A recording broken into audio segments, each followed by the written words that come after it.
Rádio Rio de Janeiro, a emissora da Fraternidade, passa a apresentar Luz na Penumbra, programa que leva ao seu coração a mensagem da doutrina espírita.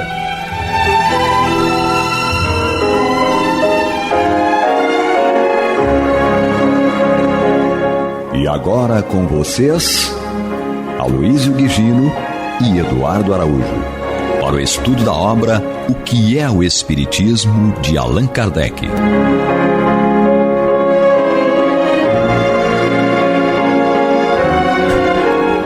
Olá, prezado amigo da Rádio Rio de Janeiro, sejam todos muito bem-vindos. Está entrando no ar o programa Luz na Penumbra, desta vez para estudarmos o livro O que é o Espiritismo, de Allan Kardec, mandando desde já um grande abraço ao nosso querido amigo, irmão Aloísio Guigino, que já está em plena recuperação e brevemente, se Deus quiser, estará de volta aqui conosco. Enquanto o Aloísio não volta, estamos nós aqui. Seja bem-vinda, Maria de Fátima Miranda. Paz e bem. E Carlos Alberto Ferreira. Muita paz a todos. Juntos vamos dar continuidade ao estudo da obra O que é o Espiritismo, obra esta que Allan Kardec considerava como uma obra básica para se começar o estudo da doutrina, por ela trazer resumos, trazer informações de forma bem simples, que vai auxiliar aquele que está tomando o primeiro contato aí com a doutrina espírita. Então, se alguém perguntar, poxa, eu queria começar a estudar o Espiritismo, qual livro você me recomenda? Um bom livro é o livro que é o Espiritismo, de Allan Kardec. Então vamos lá, nós estamos no capítulo 2 deste livro. Esse capítulo trata das noções elementares de Espiritismo. O tópico que nós estamos estudando é o tópico Comunicação com o Mundo Invisível. E o item é o item 36. Então, capítulo 2, item 36. O Carlos Alberto levou uma meia hora para achar essa página, mas eu acho que vocês vão achar mais rápido. Já achou, Carlos Alberto? Já achei. Então vamos nós. Diz aqui Allan Kardec: da diversidade de qualidades e aptidões dos espíritos, resulta que não basta dirigirmos-nos a um espírito qualquer para obtermos uma resposta segura a qualquer questão. Porque acerca de muitas coisas, ele não nos pode dar mais do que a sua opinião pessoal, a qual pode ser justa ou errônea. Se ele é prudente, não deixará de confessar sua ignorância sobre o que não conhece. Se é frívolo ou mentiroso, responderá de qualquer forma, sem se importar com a verdade. Se é orgulhoso, apresentará suas ideias como verdades absolutas. Essa orientação de Allan Kardec é fundamental. Você, prezado amigo ouvinte, internauta, que está nos acompanhando, você que está conhecendo doutrina espírita, você que está começando a frequentar uma casa espírita, ou um terreiro de umbanda, ou seja, qualquer lugar que haja a mediunidade, que haja o contato com o mundo espiritual, é necessário muita prudência no contato com os espíritos. Assim como nós fazemos aqui na Terra, na nossa convivência, nós não podemos acreditar em tudo que nos falam. Um amigo, um familiar, um colega de trabalho, nós temos que ter discernimento para verificar se aquilo que a pessoa está nos trazendo procede ou não. A mesma coisa acontece no plano espiritual, não é diferente, não é isso, Carlos Alberto? Eu aceito. Isso aí é uma verdade. A doutrina espírita, ela mostra que devemos raciocinar, que devemos pensar e agir de forma que a razão possa trazer o entendimento. Então, às vezes, por um engano, um ledo engano nosso, achamos que os espíritos sabem tudo, que eles responderão tudo aquilo, e na realidade, se um espírito realmente ele não for de uma condição boa, ainda, como diz aqui na lição, um leviano, mentiroso, ele responderá, né? Eu me lembro lá do livro dos médicos, que fala assim: pergunta a um rochedo alguma coisa e ele vai te responder. Entendeu? O que Kardec quis falar para a gente? né? Você pode perguntar a um espírito e ele tem aquela condição de sabedoria dentro daquilo que você perguntou. Se ele for leviano, se ele for mentiroso, ele vai, não está nem aí, ele vai te responder aquilo que ele achar. Então nós temos que tomar um pouco de cuidado com relação a isso, né? Que mesmo, vamos olhar que o espírito, nessa caminhada de evolução, né? Nós não sabemos tudo, né? Muitas vezes estamos muito mais na parte do sentimento, outras vezes da ciência, e assim vai caminhando a espiritualidade, assim como nós também, o nosso aprendizado aqui na Terra. Então, eu tenho algumas atribuições. Por exemplo, eu adquiro, né, algumas aptidões dentro do campo da ciência, do campo da arte, ou seja qual for. Ao desencarnar, eu levo esse meu conhecimento, eu não perco isso. E muitas vezes nós vamos ter a sabedoria de acordo com aquilo que foram as nossas experiências, tá? Mas a sabedoria absoluta, né, isso aí só na pureza espiritual.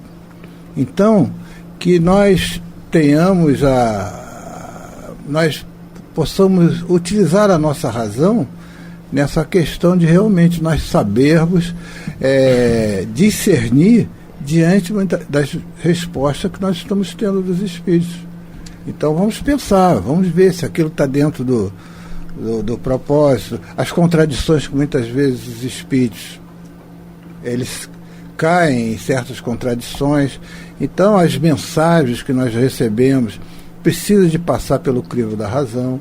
Então tudo isso é importante.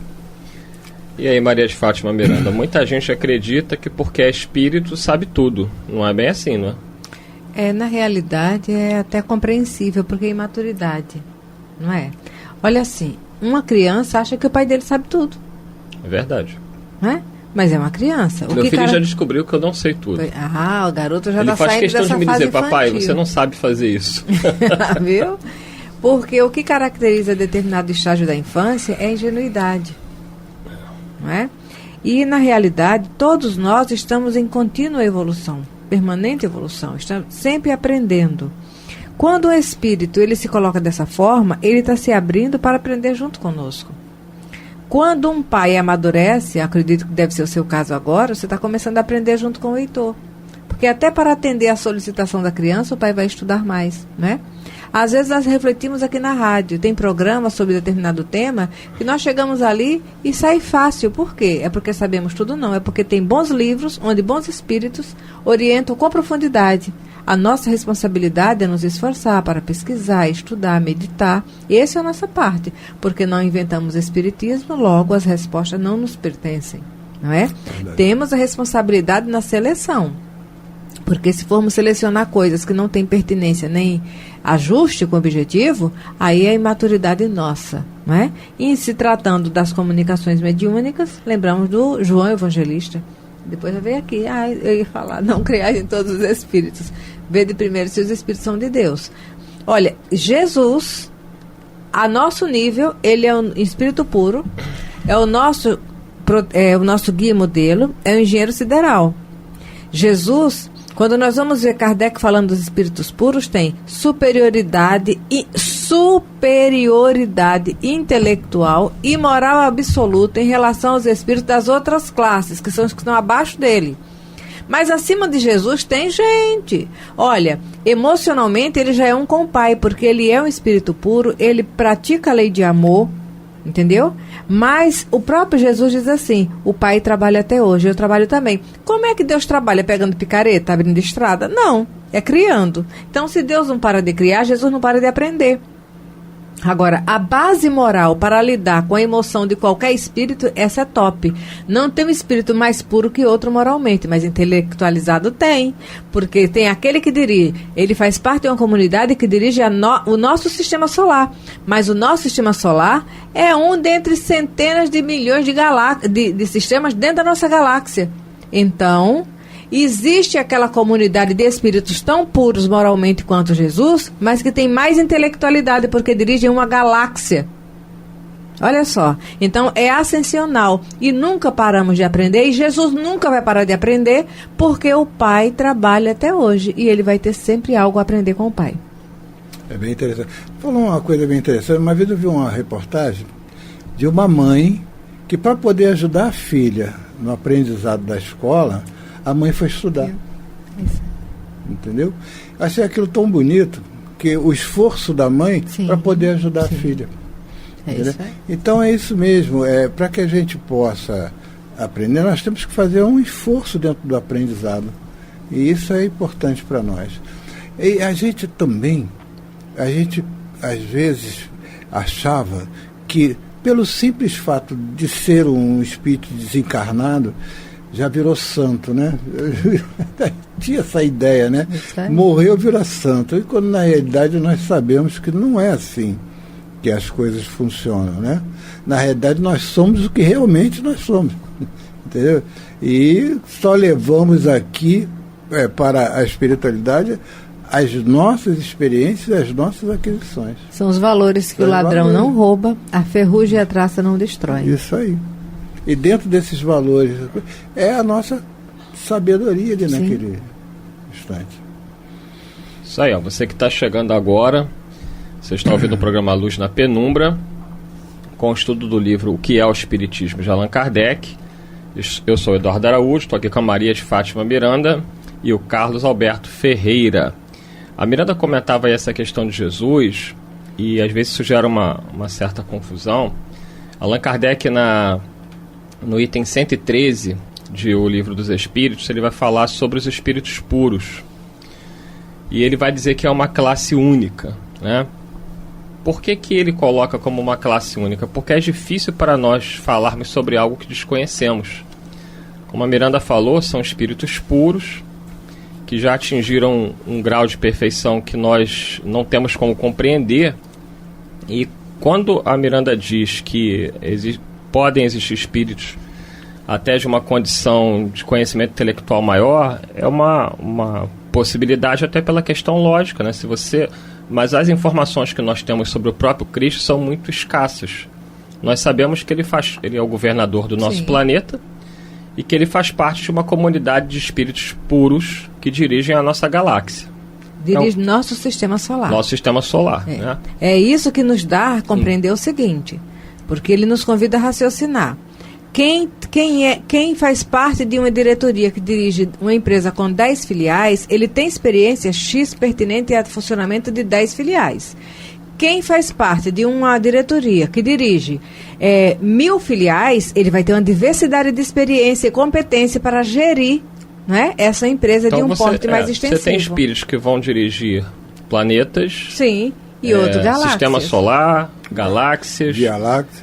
Então são coisas que nós não temos muito acesso desse tipo de informação, e nós não sabemos até se Jesus participa de outros. Ele pode até participar de outras, né? Agora, o que nos deixa em reflexão não é nem o que Emmanuel fala no A Caminho da Luz, nem a nossa conjectura agora. É o que ele nos diz assim: o Pai trabalha até hoje, eu trabalho também.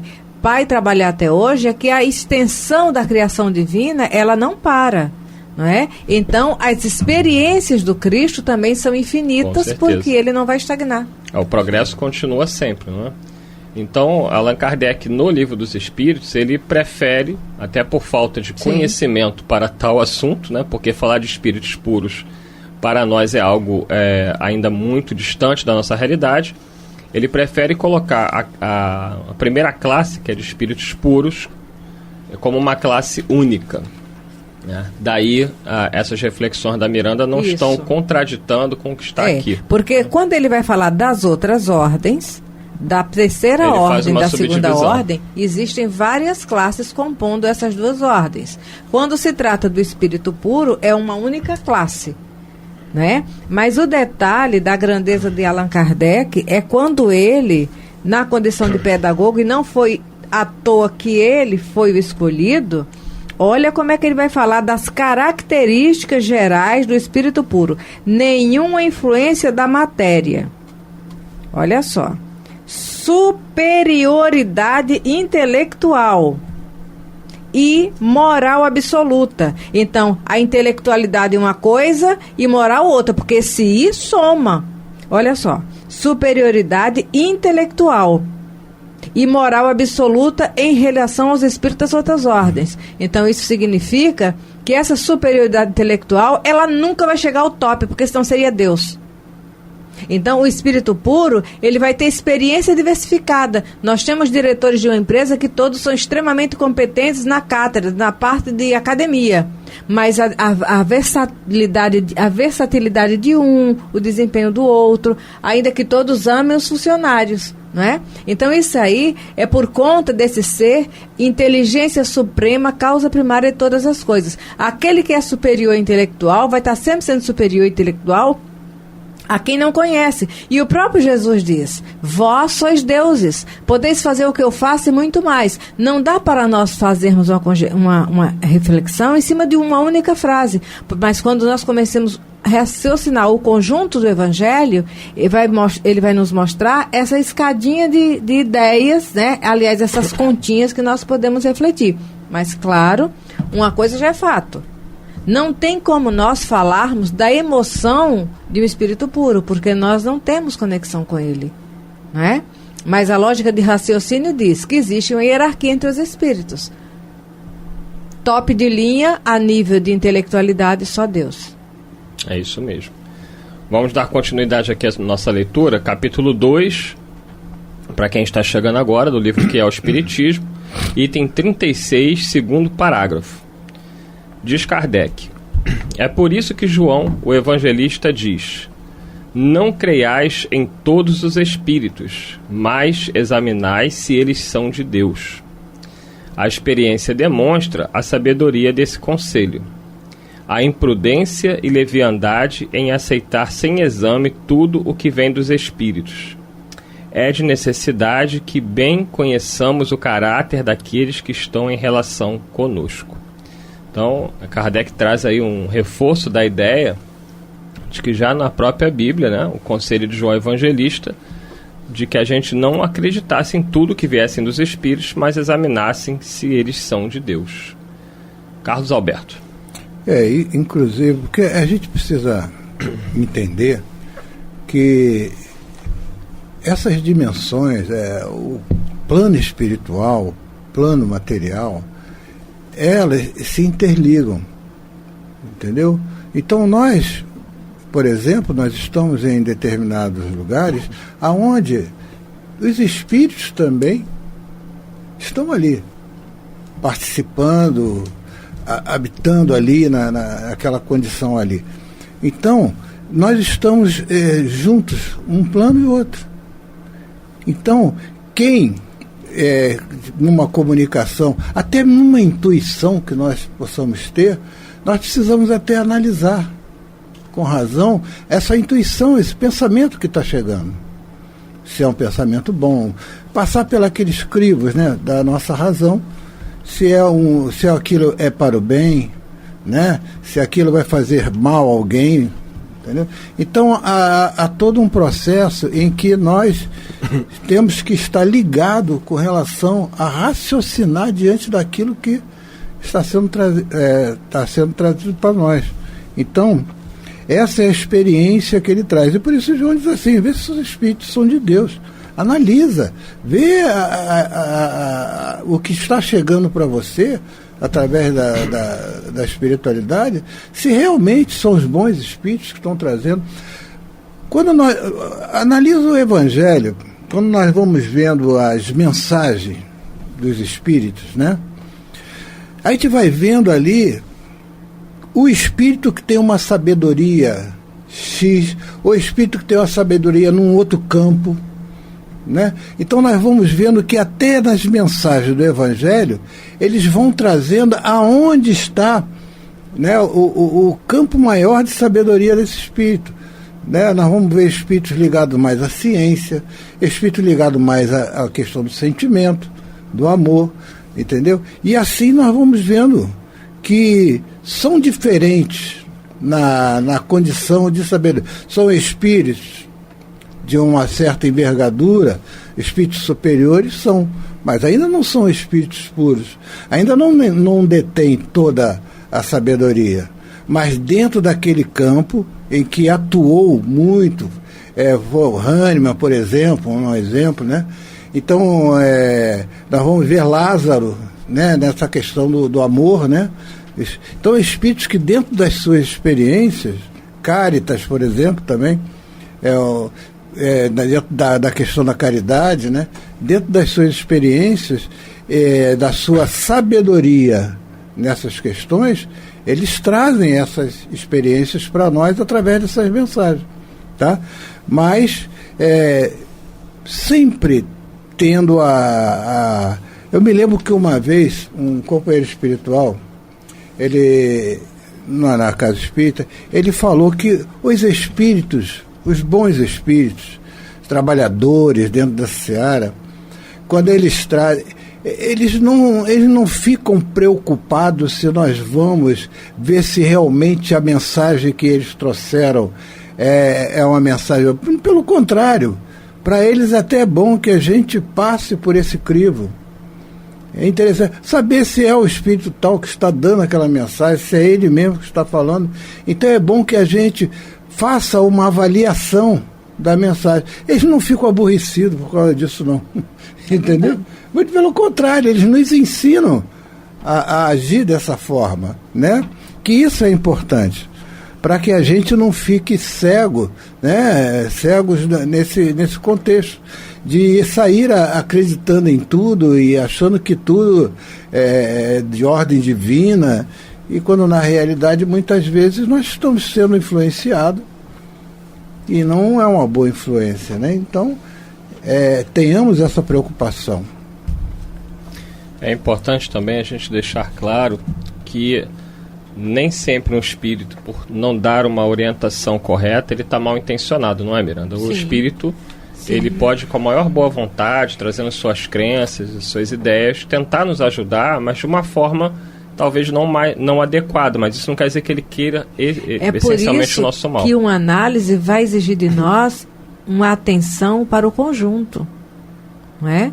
Porque você vai avaliar a vibração daquele espírito, a maneira como ele se impõe. Ele pode estar falando uma coisa com a melhor das intenções, mas se ele está com uma postura dominadora e incisiva demais, ele já traz um traço de alguém que quer tomar controle das coisas, não é? Então, mas você vai ver criaturas que não têm compreensão a fundo, mas no pouco que tem, coloca à disposição e acha que aquilo vai solucionar. Então, daí a necessidade nossa, que fazemos parte desse intercâmbio, nos manter vigilantes a nível de observar nossos pensamentos, nossos sentimentos, nossas intenções, nosso desejo, nossa vontade, né? Nossas ações. Porque elas vão nos dar conexão com espíritos de um leque muito variado. Mas a minha intenção não foi essa. Às vezes, estudando com o Marco Aurélio, que Jesus o abençoe, já que nos referimos a ele dizia assim: por fora, você pode pensar que a intenção é melhor sua, mas quando você vai fazer uma análise psicológica da sua emoção, aquela intenção não é tão boa, só que está muito camufladinha pela nossa própria imperfeição, não é? Isso aí. É veramente que ele diz que diga-me quem és, que eu te direi quem são seus amigos. Pois é. Aqueles que te acompanham. É isso aí, Carlos Alberto. Maria de Fátima Miranda. Chegamos ao final de mais um programa. Passa rapidinho. Agradecendo a vocês que nos acompanharam aí pelo seu radinho, pelo YouTube. Semana que vem daremos continuidade ao estudo do livro O que é o Espiritismo, junto com vocês, se Deus assim o permitir. Muita paz a todos. Você está ouvindo pela Rádio Rio de Janeiro o programa Luz na Penumbra.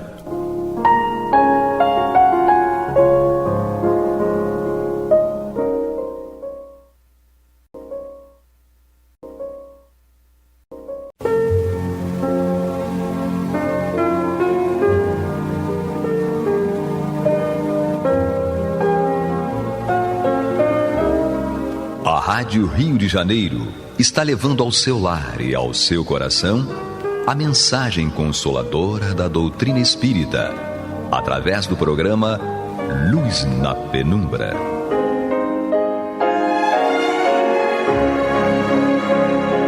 E agora com vocês, César Augusto Lourenço Filho, para comentar os textos da Revista Espírita de Allan Kardec no período de 1858 e 1869.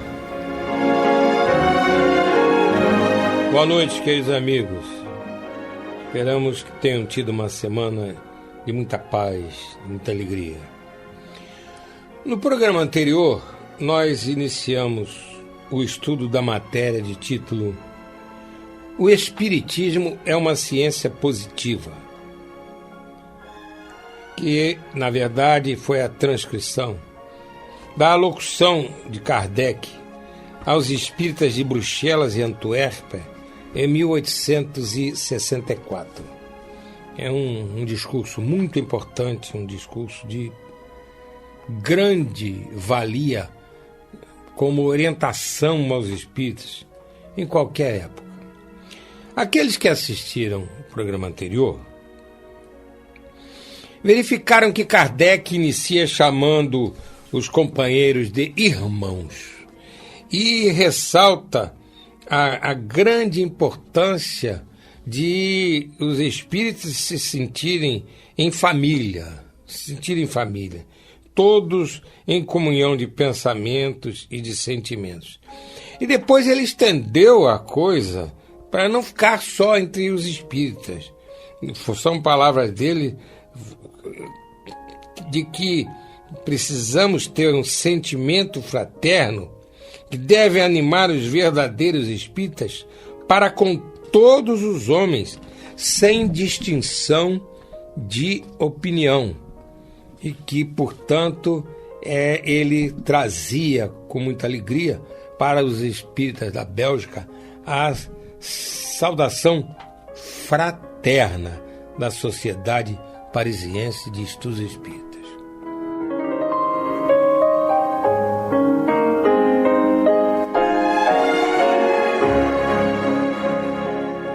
Depois, queridos irmãos, Kardec fala com muita propriedade que ele estava ali com um sentido de levar esclarecimentos, de discorrer sobre a doutrina, enfim, era uma pequena visita, ele humildemente chamou de pequena visita, agradeceu novamente a acolhida tão amável e cordial e ressaltou que não tinha nenhum sentimento de que aqueles encômios de que ele era alvo, aquelas homenagens, aquelas manifestações afetuosas, respeitosas, que ele não chamava para a sua própria pessoa.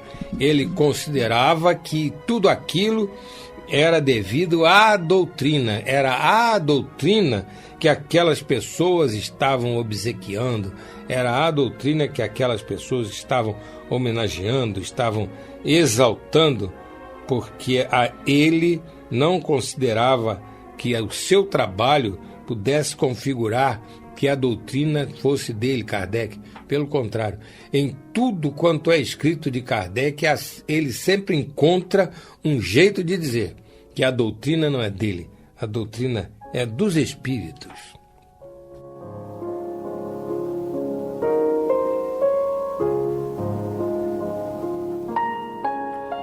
Mais adiante, como vimos no programa passado, ele menciona que nessas viagens, além de estreitar os laços de fraternidade com os companheiros daquelas cidades, ele se colocava assim como um observador, porque o que ele via, ele fornecia elementos de observação e de estudo.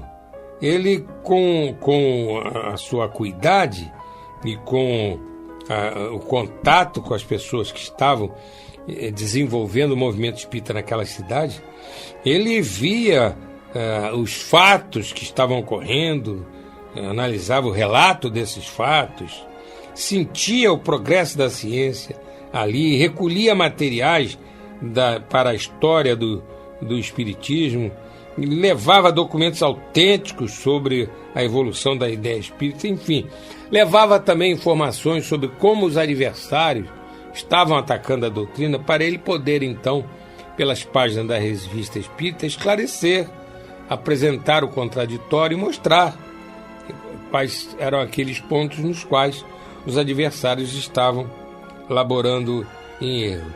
Enfim, ele ressaltou muito essa fraternidade entre os espíritas, ressaltou muito o devotamento, o esforço que aqueles espíritas estavam fazendo e como eles estavam verdadeiramente agindo no sentido de contribuir para o progresso da doutrina. E interessante que Kardec disse que eles não desanimavam ante nenhuma dificuldade, encarando seu devotamento como dívida de reconhecimento pelos benefícios morais que receberam do Espiritismo. Nós fizemos até o comentário no programa passado, e vamos repeti-lo aqui, que quando uma pessoa é beneficiada por uma corrente de pensamento, por uma religião, seja ela qual for, e com isso a pessoa se esclarece, fortalece diante das lutas da vida, a pessoa se torna mais forte diante dos obstáculos da vida, enfim, cresce espiritualmente, ela realmente costuma desenvolver um reconhecimento, uma satisfação por ter encontrado ali naquela religião, naquela corrente de pensamento, tanta oportunidade de aprendizado e progresso espiritual. O que não dizer dos espíritas? Nós espíritas temos muito que agradecer à nossa doutrina, que nos esclarece, que nos fortalece para as nossas provas e as nossas expiações, enfim, que nos preparam para irmos enfrentando esses percalços na nossa reencarnação para fazermos um progresso espiritual efetivo.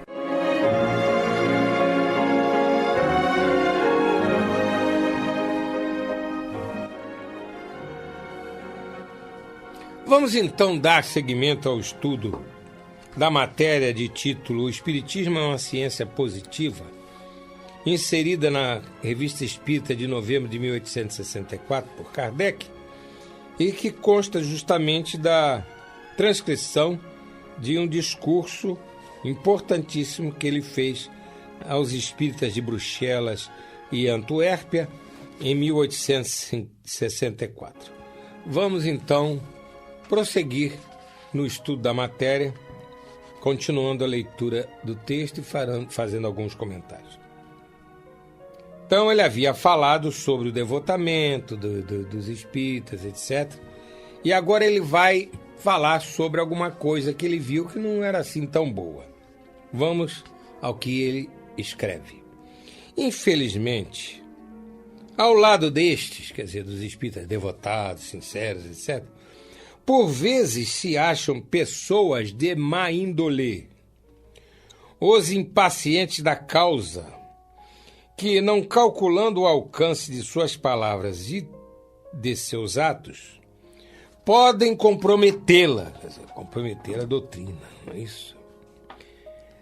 No que, por zelo irrefletido, por ideias intempestivas e prematuras, sem o querer, fornecem armas aos nossos adversários.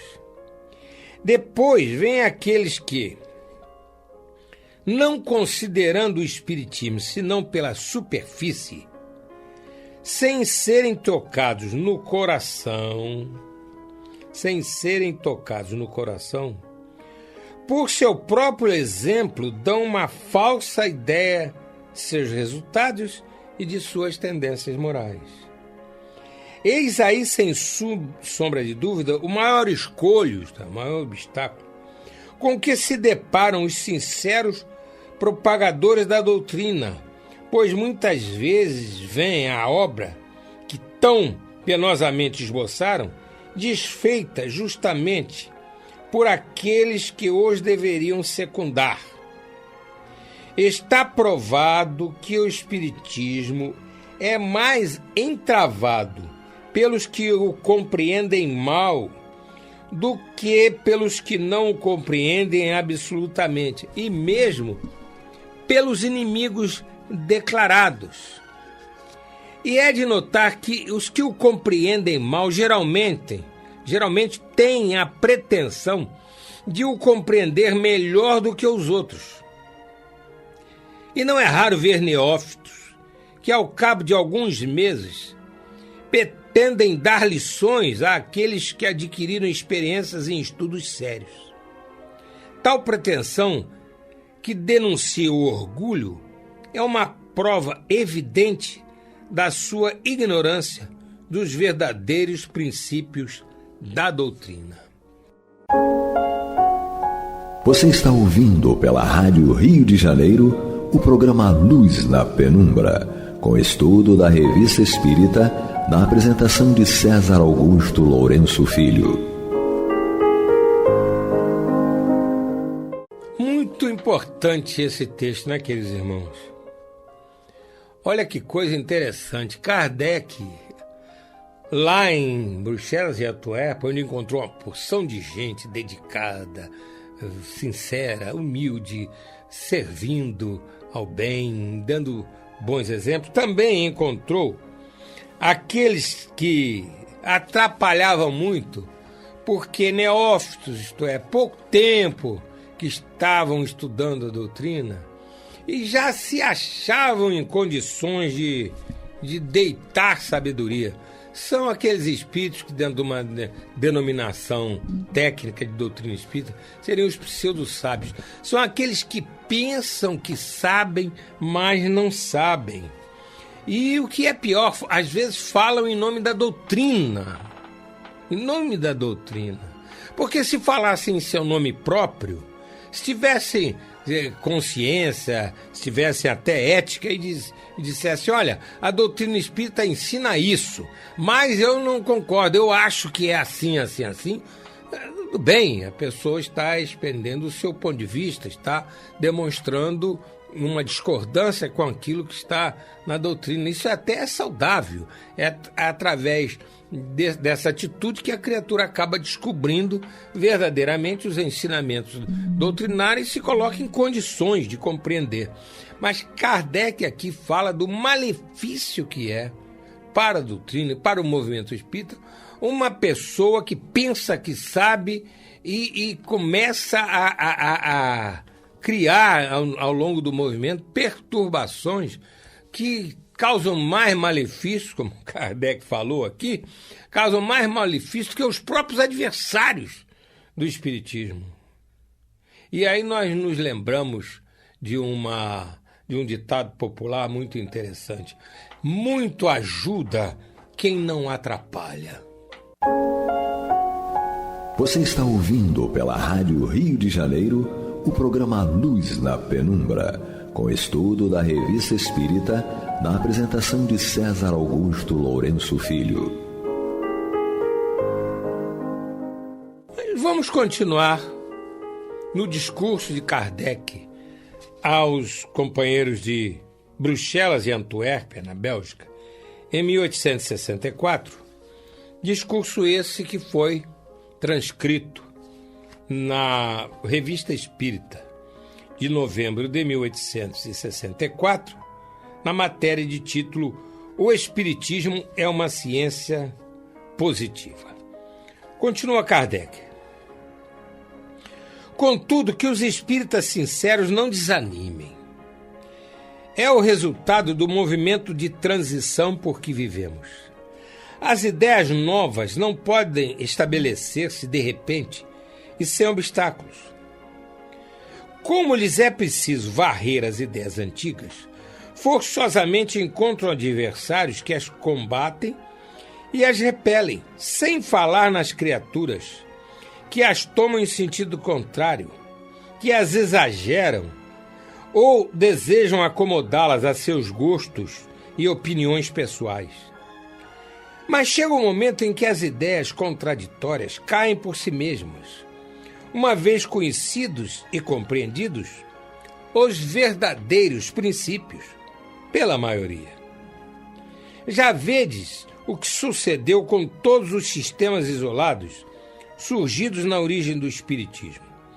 Todos caíram ante a observação mais rigorosa dos fatos. Ou só ainda encontro algum desses partidários tenazes que em tudo se aferram às suas ideias primitivas sem darem o passo à frente.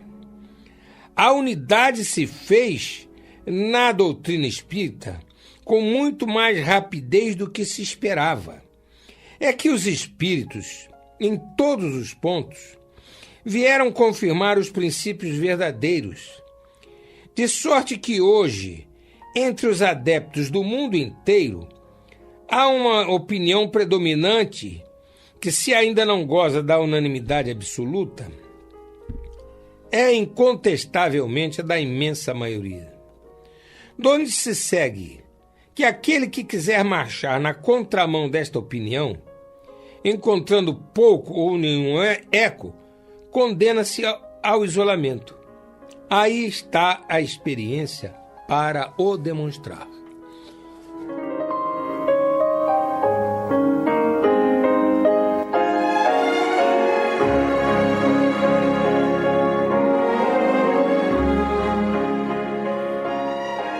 Muito claro esse texto, queridos irmãos, muito claro. E aqui Kardec fala numa coisa importantíssima, que é a unidade da doutrina. A doutrina foi salpicada no mundo inteiro, em mais de 1000 lugares no mundo inteiro, pelos espíritos superiores. E ele, Kardec, fez a sua codificação, a sua consolidação. Reuniu todas aquelas informações, milhares e milhares, e demonstrou que elas constituíam uma doutrina. E aplicando então o princípio justamente da universalidade do ensino dos espíritos, ele construiu essa unidade doutrinária que está configurada definitivamente nos 5 livros que ele escolheu. Então hoje, nos idos de 2014, nós não temos mais nenhuma necessidade de nos preocuparmos com a unidade da doutrina, com a estrutura científica e filosófica e moral da doutrina, porque isso já está consolidado e no mundo inteiro, ainda mais agora através da internet, a humanidade tem à sua disposição esses ensinamentos que Kardec consolidou, voltamos a dizer, nos seus 5 livros que constituem a base da doutrina espírita.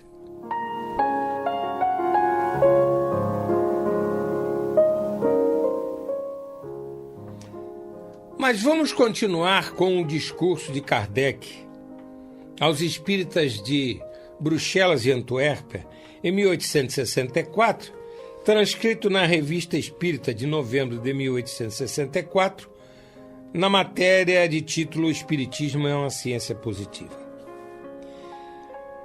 Para remediar o inconveniente que acabo de assinalar, isto é, para prevenir as consequências da ignorância e das falsas interpretações, é preciso maior empenho na vulgarização das ideias justas e na formação de adeptos esclarecidos, cujo número crescente neutralizará a influência das ideias errôneas. Minhas visitas aos centros espíritas naturalmente têm por objetivo principal auxiliar os nossos irmãos em crença em suas tarefas. Assim eu as aproveito para lhes dar instruções que possam necessitar, como desenvolvimento teórico ou aplicação prática da doutrina, tanto quanto me é possível fazê-lo. Como é sério o fim dessas visitas, e exclusivamente no interesse da doutrina, não busco louvações, que nem são do meu gosto nem do meu caráter. Minha maior satisfação é encontrar-me com amigos sinceros, devotados, com os quais nos podemos entreter sem constrangimento e esclarecer-nos mutuamente por uma discussão amistosa em que cada um traz o contributo de suas próprias observações.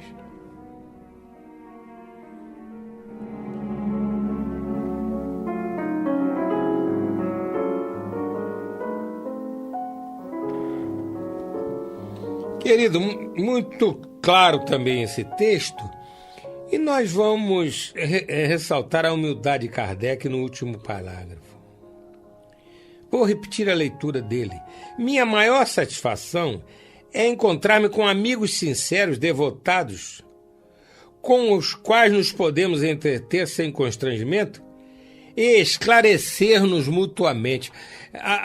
As pessoas chamavam Kardec de mestre, missionário, enfim, e ele sempre se esquivava dessas louvaminhas. E aqui ele está falando uma coisa muito bonita, que ele ficava feliz, tinha satisfação em estar ali com amigos sinceros, esclarecendo-se mutuamente, ele ensinando o que sabia e aprendendo o que os outros sabiam. Uma coisa linda essa humildade de Kardec. Às vezes a pessoa adquire uma certa liderança em alguma corrente de pensamento e já fica logo cheio de si, achando que é um condutor de almas, achando que vai espancar as trevas da ignorância alheia. Muito bonita essa demonstração de humildade de Kardec.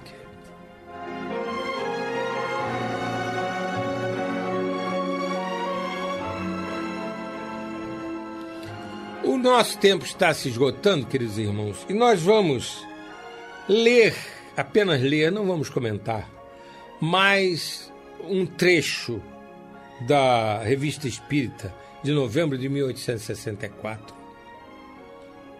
Nessas excursões não vou pregar aos incrédulos.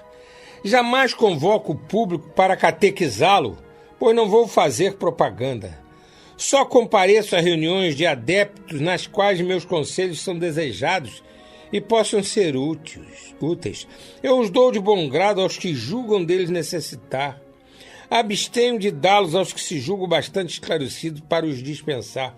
Numa palavra, só me dirijo aos homens de boa vontade. Se excepcionalmente se insinuasse nessas reuniões pessoas atraídas somente pela curiosidade, ficariam desapontadas, porquanto aí nada encontrariam que as pudesse satisfazer.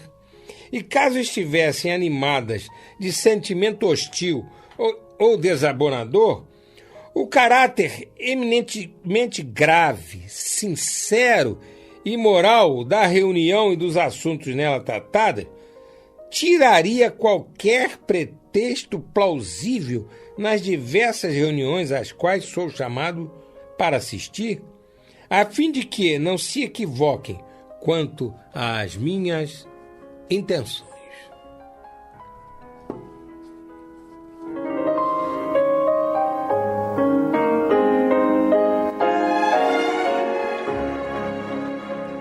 Então, queridos irmãos, Kardec, neste trecho, ele nos chama a atenção para o fato de que as nossas reuniões espíritas têm que ser sérias. Não devemos fazer reuniões pura e simplesmente com sentido de curiosidade, muito menos para satisfazer a curiosidade de pessoas que não estão interessadas em estudar a doutrina, que não estão interessadas em conquistar o conhecimento. Pessoas que estão encarando a doutrina, encarando as reuniões, quer de estudo, quer mediúnica, de maneira superficial, de maneira às vezes até leviana. Não. Vamos sempre, atendendo a esses conselhos de Kardec, dar às nossas reuniões um caráter muito sério, um caráter de muita profundidade, de muita fraternidade e de muita fidelidade à verdade, ao bem, enfim, reuniões em que nós verdadeiramente cresçamos espiritualmente. Chegamos ao final do programa, queridos irmãos. Uma semana de muita paz, muita alegria e até a próxima sexta-feira.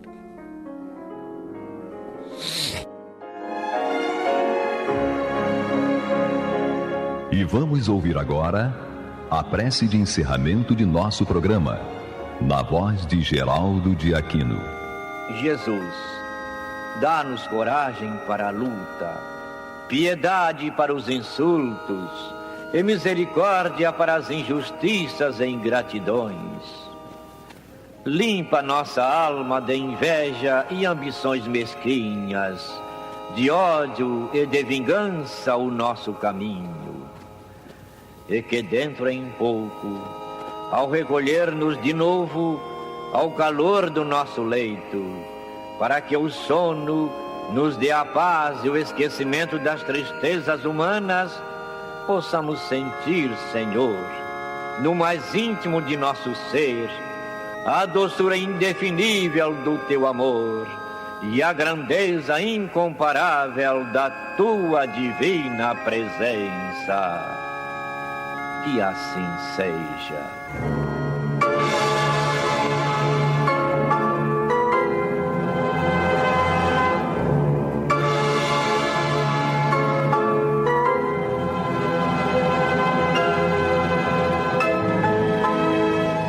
Acabamos de apresentar o programa Luz na Penumbra, que voltará a ser apresentado na próxima segunda-feira, às 21 horas, nesta emissora.